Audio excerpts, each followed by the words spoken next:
And so the title for this particular video, if it's going to have any title at all, is called The Angle. And the angle as it was defined was one thing and another, but we talk about the quality that a master and their apprentice have, and what does the one say about interpretation of things that one tell them. And I'll tell you the story. This is a story about what's said to be a hold down device. For those that don't know what a hold down device is, a tie down, as it's called by some people that know construction documents. And at the end of the shear wall, sometimes there's an uplift force that occur, and because of that, there has to be a tie down implement, a portion of an element in a building group of elements that has the wall being attached to the foundation and then is attached to the soil, and heavy enough or it has some deepened foundation so that the foundation doesn't come out of the ground and the wall doesn't raise up away from the foundation. And the tie anchor, as it's stated, is so that the building vertical perimeter stays connected to the foundation. And so as it was, the structural engineer record said to his apprentice one day, he said, I want to have an angle be holding down this vertical perimeter. And the one says, well, that's what I'll do. I'll provide an angle that holds down that vertical perimeter. And so he chose what was said to be a 6-inch by 4-inch by half-inch, I think it was, steel angle that he was going to connect some bolts to the 6-inch, a couple of bolts, and then connect a bolt to the foundation, J-bolt, that a reinforcing bar could go over the top of, and then they wouldn't have to actually pull a reinforcing bar out to have that J-bolt fail if it was strong enough in tension, not to just break in tension. But when we talk about then the angle, and that's what the one did. He put the angle right on the construction document, 6 by 4 by a half an inch, and with a bolt into the foundation and a couple of bolts into an end post, and that's what was going to hold down the vertical perimeter. And he did a calculation. He said, well, that angle really isn't good for very much of a force. It wasn't the first time he'd used an angle to have that kind of condition, holding a couple of elements here, tying them together so that a movement wouldn't occur, that one element would be affixed to another one. And so the one did that. He did a calculation. He said, well, this angle isn't good for very much force, but that's what the structural engineer wanted to use. And the calculation said that it had its particular capacity, whatever it might be. He didn't calculate the capacity, but according to the working stress of the material with the factor of safety that's used, it had a so-called value. And as it turned out, the force that he had calculated to that particular angle was larger than the working force that the angle could actually have, being a 6 by 4 angle.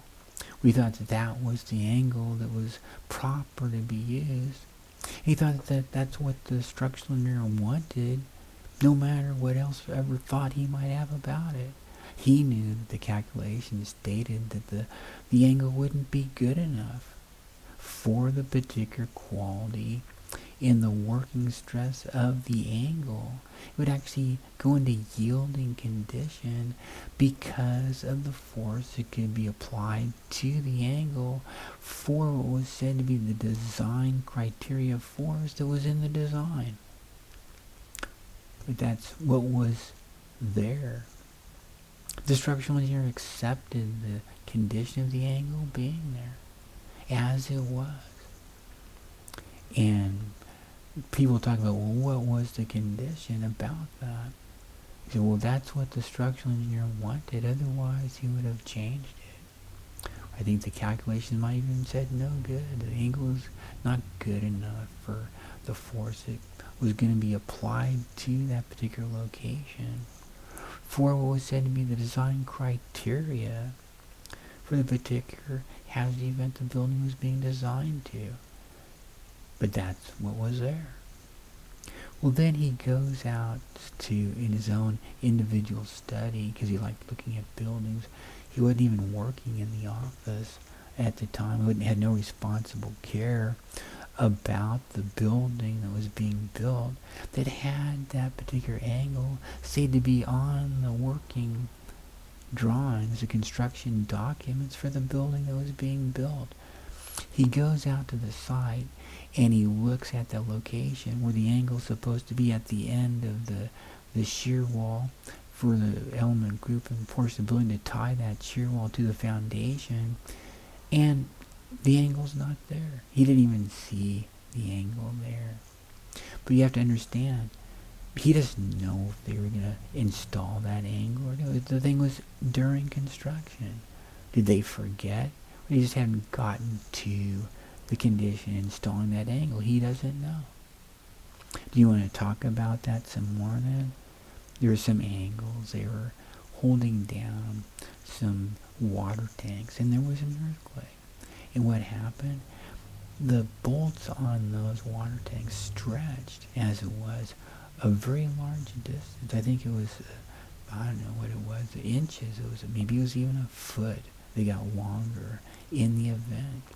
The water sloshed back and forth. The tank tilted some, and the bolts stretched and stretched, necking in inelastic deformation. And was that so bad then? They didn't topple over, and people said, yeah, that was not the worst thing that could happen. And then there was the quality that an individual had in what was said to be a housing condition, and they just let the building be as it was. It's kind of slid around one way and another if it wasn't connected, but the whole building didn't topple over. And then there was the quality in what was said to be a dissipation of energy by theory and laboratory practice, that if an element actually did deform in inelastic deformation, and that movement, that large amount of deformation was let to occur, that was a dissipation in energy and what's said to be a change in frequency, having the frequency be different than it would be otherwise. And in that particular building type, for whatever condition one thought, it was either a good thing or a bad thing to have the frequency be larger. But at what condition the one would say was the thing completely and totally absurdly inadequate? Well, obviously, if the thing actually broke after inelastic deformation in bending tension at the so-called turn of the angle, the 6-inch leg to the 4-inch, then you would say that would be not such a good thing that it happened. But then if the building didn't topple over, then you would say, well, it wasn't certainly the worst thing that can happen. And it probably wasn't even, if it did happen, the building didn't topple over, the shear wall didn't rip out every anchor bolt past the hold down, then you would say that was certainly not the worst thing that could happen. If all the shear bolts did rip out a zipper-like effect, and the building still didn't topple over, you would still say that, yeah, there was some loss and some resistance that had occurred there, but the building did not collapse. And so then one's talked about the very condition you knew had occurred for some building if you knew that it was true, and I didn't know at the time whether it was or it wasn't true. That buildings had a ground acceleration at 0.20 g, which was the design hazard event at that time, could take a lot of different types of frequencies and deformations and be perfectly acceptable for that condition. Some buildings had some damage at 0.20 G, but the fact is they were still there, and they had not collapsed upon anyone at that particular hazard event. The design criteria hazard force level. Now, some people said that things in design had to be designed for factor 3. That factor 3, the deformation, was factor 3, the force at yield. And because of that, that angles, it wouldn't even meet the criteria as it was for the design criteria. The working stress, it certainly wouldn't meet the criteria of factor 3, the loading at yield. Because it would be yielded at the working stress condition. So everyone knew that there wasn't a code requirement that was being met. But what concern was it to anyone?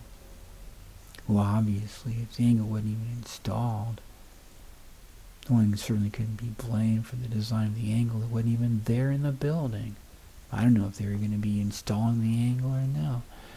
What was the one going to say?